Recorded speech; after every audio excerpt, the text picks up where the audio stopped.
Hi, I'm Ryan. Do you struggle with pronunciation in English and sometimes have problems getting your idea across? Pronunciation may be the problem, and there is a solution.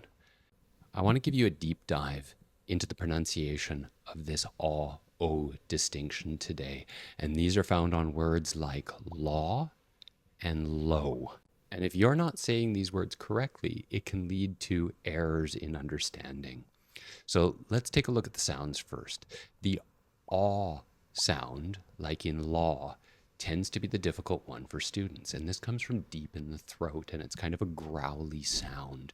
And when we're producing this sound, I kind of draw the corners of my mouth back a little bit to make this sound. So you get this law, aw, and the sound is coming from way down deep in my vocal cords and right into my chest and diaphragm. And so you get this law sound versus the other sound, low. This is formed by making kind of a kissy face with your lips. So you get this O sound, low. And so you get this distinction between these two sounds, law and low. Another distinction between these sounds is that the O sound is a diphthong, and that means it slides into a lower register or a lower type of sound. And so you get low, whereas the aw sound doesn't do this. It's a non-diphthong or a monothong, and that just means it doesn't drop in quality. It has the same sound and the same presence throughout the word that you're pronouncing. So law, law. Let's practice with some common word pairs that the only distinction is the aw versus the o sound. So let's start with boat, bought.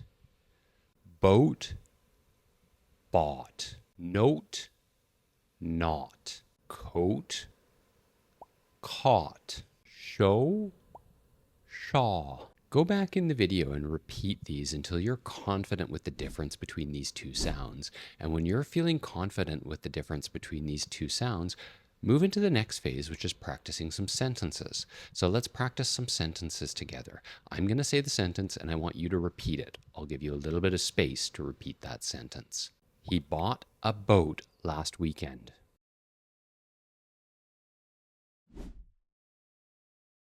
The coat was caught on the door handle.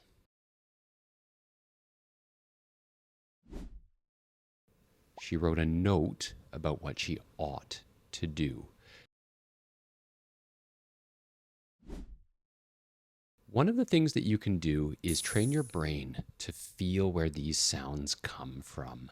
Listening to them becomes quite difficult, but if you are feeling where these sounds come from, that will really help you make the correct sounds. So when you say, he bought a boat last weekend, I can feel this in my vocal cords when I say bought. He bought. It's deep down there. He bought a boat last weekend. That one's coming from a much higher place. And if you can train your brain to feel where these sounds are coming from, you're probably making these correctly. This is the kind of thing that needs dedicated practice, and you should practice over time. And one of the things you can do to practice this is just get into ChatGPT or other AI tools and write a prompt like, give me sentences to practice the aw and o sound in English. I'll write a prompt for you below in the comments, and you can use this to generate sentences to practice indefinitely. But it takes a lot of dedicated practice, and it takes a lot of feeling where these sounds are coming from to make improvement. And it also takes a little bit of feedback from a dedicated coach sometimes if you're having difficulty identifying and adjusting these sounds. But just go back through the video and practice where I'm using these.